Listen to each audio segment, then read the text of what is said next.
Hello, welcome back to my YouTube channel. I missed you. Oh, ew. Are you even subscribed? Get off me. And if you're new, hey, welcome to B-Mud Camp. I'm your camp leader, B-Mud. So let's all sit by the campfire, come along. And I'll tell you a story about a little Christian child that became a Satanist. Just kidding. They became like agnostic or something. So anyways, I grew up in a family where you're born into Christianity. My mother was a Christian, my grandparents were Christians, my great-greats were Christians, I think. Pretty much as soon as you're born, my family is like, hello, newborn, you are now Christian, whether you like it or not. And from a young age, I was learned the basics of Christianity. The 10 Commandments, abominations. If your faith wasn't with the Lord, you will burn for eternity. But you're also told the good things. You will have angels, always watching over you to protect you. Like when you die, you're going to live in mansions and the sidewalk is going to be made of gold for some reason. And you will see all your past relatives, even if some of them were a bit questionable, at least they were Christian. And if you give your life to Christ, all your prayers will be answered. Maybe. If you're about to die, maybe God will save you. Like as a kid, grasping onto religion was easy but hard at the same time. It was easy because like when you're a kid, you already have like a big imagination and thoughts of like angels and like heaven, God having like superpowers. You're like, whoa. But then the hard part as a kid is taking those things seriously. When you're a kid, thinking about the afterlife in a for real way is like impossible because your life just started. But it's also easy to believe in a God because you kind of see God as a parental figure, your father, and he takes care of you. You don't have to be afraid because God is always there. So in middle school, I was a very sympathetic and depressed child. In fact, I cried many times, crying because I had just felt bad for everybody that was going to hell. But in middle school, I had friends who were different beliefs than me and who were queer and who were gay. I cried for them because I was like, oh no, my friends, they're going to hell. They're going to be tortured. I had this one openly queer atheist friend. Since they were queer and they were atheists, gay people, they're abomination. I cried for them all the time at night, before you go to bed, like, now you let me down to sleep, praise the Lord, my soul to keep. Every time before I wake, pray the Lord, my soul to take. And then I would say my thoughts and be like, thank you for today. Or I'll be like, please help my friend believe in God and not be gay or not have bad dreams. Like, I don't know. I would pray all kinds of stuff, but I would pray a lot for my friends who I thought were going to hell. This kind of thinking, like emotional distress I was going through daily was not okay for a middle schooler who was already going through puberty and depression. So yeah, I had that one openly queer atheist friend who I brought to my house a lot. In fact, they were the only person I really brought to my house. My family didn't really like that I brought them to the house and stuff and only hung out with them. Like, they would make jokes because they were female at birth, but they were like non-binary. So my family would make jokes like, oh, they're gonna make you gay, or maybe they like you or whatever. Like at first, my mom, she was like, yeah, they can come over. That didn't last long, as the conversations about like abominations started coming up again. I mean, it always stayed around because I've been a tomboy for most of my life. My sexuality being questioned has been like a very common occurrence. So the abominations, meaning like queer people talk, was very common with me. But it started coming up again because I was hanging out with my queer atheist friend, and I did tell my family like, oh, they're not religious. I was starting to like be pushed to feel guilty for being friends with them and stuff like that. So eventually I had to cut it off. They were an amazing friend and it broke my heart to stop being friends with them. But I know that it was like really like crushing for your friend to be like, we can't be friends anymore because you are who you are. And then not long after middle school, my grandfather died, and he was like a father figure to me. He made me laugh a lot and he cared about me and my family. My grandfather was a pastor. He was a devoted Christian, by the book. I only understood like 10% of what my grandpa was telling me most of the time when it came to religion, but I loved my grandpa. So after my grandfather died, I was a very broken kid, and I tried going to God, like praying and stuff, but it wasn't working. My mental health was only getting worse because once again, I was a very sympathetic child, very depressed, going through puberty. So yeah, throughout high school, I did try my best to like follow the 10 commandments, in the very least. But as I got older, I started deconstructing my faith. I started to realize that I never really understood like the concept of heaven. It always seemed like a story. I don't think I ever really cared about the afterlife, especially when they start talking about like, oh, you're gonna be living in mansions, the sidewalk is gonna be made of gold, and you're gonna meet relatives that you've never met or seen in your life. And I'm just like, I don't care about all that. Like I already care so much about my current life that I don't think I can care about my afterlife too.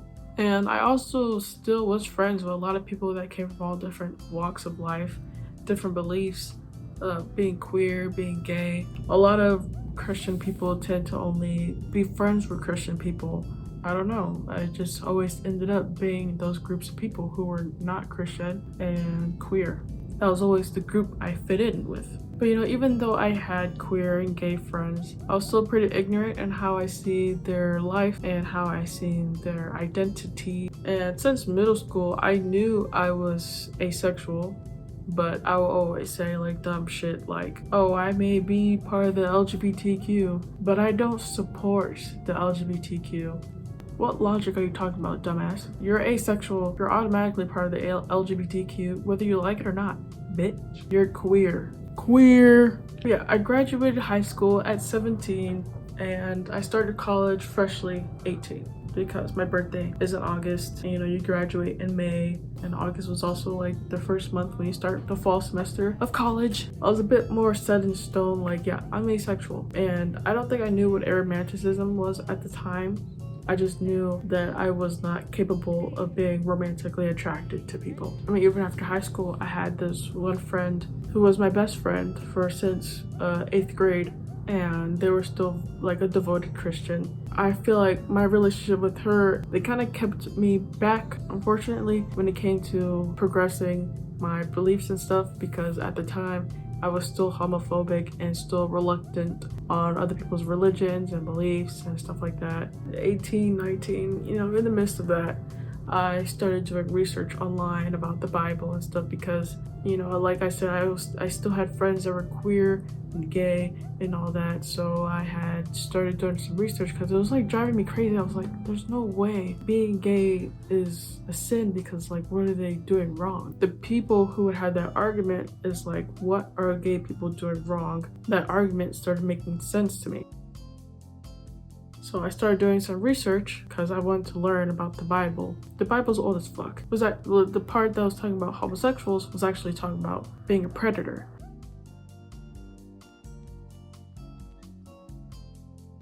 The Bible eventually got changed to talk about homosexuality, and then people just started going on with that. And I won't go into like the details of it because it's a lot, and that's not what this video is about. And I edit my own videos, so I don't want my videos to be miles long. If you do your own research about the Bible, you will learn a lot.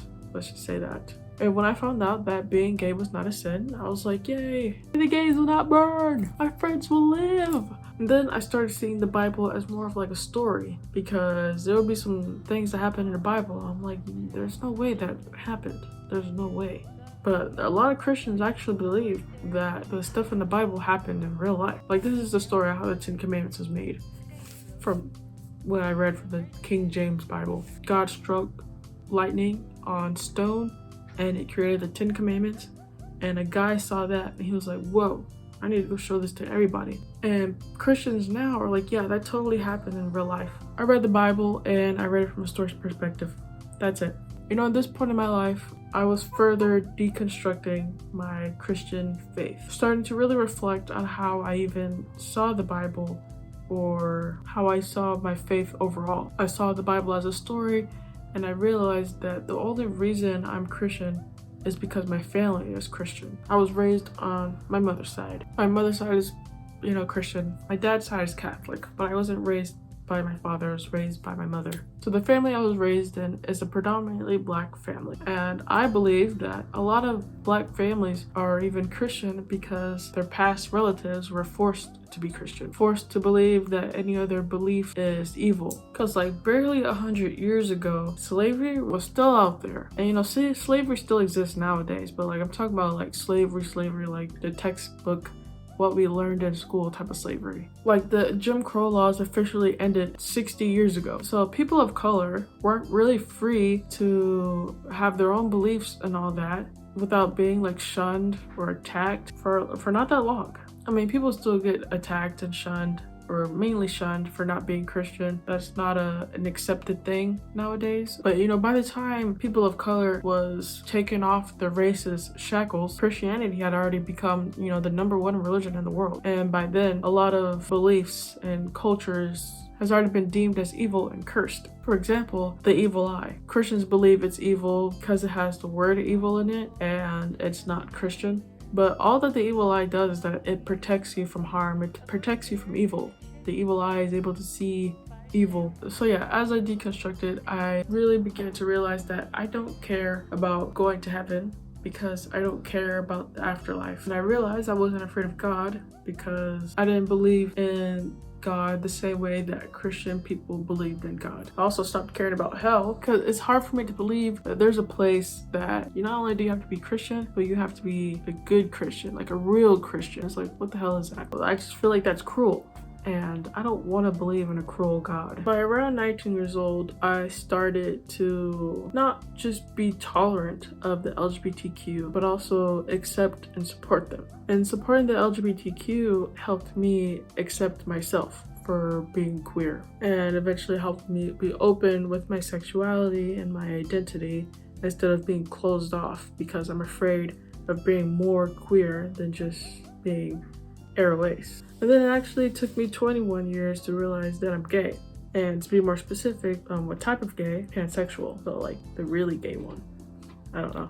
You know, there was a brief time, like before I accepted the pansexual thing, I had saw myself as just bi, because there was a brief time where I was actually transphobic. But the transphobia didn't last long because, you know, at the time where I was like, hey, let people be gay, I was like, you know, why not just let trans people be trans too? And I actually started watching trans YouTubers and learning their story and actually learning what a trans person is. I wanted to learn. And then after accepting trans people, that's when I realized I was pansexual. After I accepted, you know, transgender people, you know, watching their content, and then I started finding some transgender people hot, and then I started finding like non-binary people hot, finding them sexually attractive. I don't know what I'm supposed to say. And I started to realize, oh, I don't think I really give a shit about what's people's pants, as long as I find them sexually attractive. And I'll also make a video about my pansexual journey, why and how it took me 21 freaking years to realize I'm pansexual. And a lot of it does have to do with me being aromantic asexual. And once I was like 20 years old, maybe 19, 20, I don't know. No, I stopped calling myself Christian because I had just thought, I was like, you know, I don't want to be like a half Christian or whatever Christian. Like, I either want to be Christian or not be Christian. And I didn't believe a lot of the beliefs that Christians believe. So I was like, what's the point anymore? But I'm not an atheist. Overall, I'm okay if there is a God and there is a heaven. And I'll be okay if there was no God and there was no afterlife. Like, I don't think I care. Yeah, I would consider myself agnostic. I'm still kind of doing research on where I might stand on the agnostic. Might be like a deism or a theist. I don't know. A lot of people have judged me for being queer, have thrown like Bible quotes at me and stuff as if I wasn't Christian, and throwing the same fucking Bible quotes at them too. Like, bro, I used to be you, and I hope that one day you become like me. And I wouldn't say all Christians are bad. I would just say most. I believe most Christians are hateful, ignorant, and hypocrites. And, you know, people don't have to prove anything to me, but like, say if they want to be my friend, or if I'm thinking to be friends with them, I first have to see if they're like progressive first. When it comes to humans' existence and morality, yeah, we can't have differences on that. And since the beginning of last year, I've openly come out as queer and non-religious, and that did put like a hinder with me and my family. But hiding it all the time, especially when I used to live with my family, was very burdening. If you know the feeling, you know the feeling. Being a queer, non-religious person and a very religious, anti-queer household. I had to cut off my best friend. I just felt like we had this fake charade going on for the longest, trying to avoid the fact that I'm gay and non-religious, and my friend just doesn't accept that. And I'm like, I can't be friends with you. Best friends since 8th grade, kind of just been trying to hold on to them. But holding on just became too tiresome after so long. I want people in my life who accepts me, not just tolerates me. And by me, I mean who I am. Gosh, this video was not supposed to take an hour. It's gonna be hell to edit.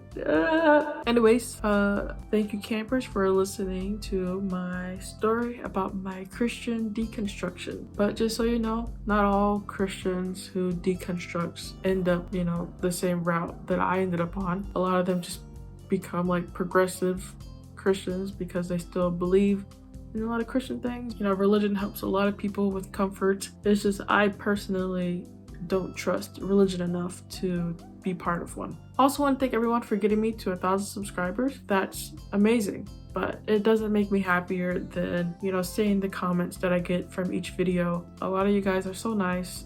You guys, share your stories with me, with us. That makes me happier than getting 1,000 subscribers. Comment below your experience if you can relate to this video in any way, or just comment something nice about me and me only. Leave a like and subscribe. I hope you guys have a wonderful day, evening, night, midnight, I don't know. Whenever you're watching this. Thanks for watching. Amen.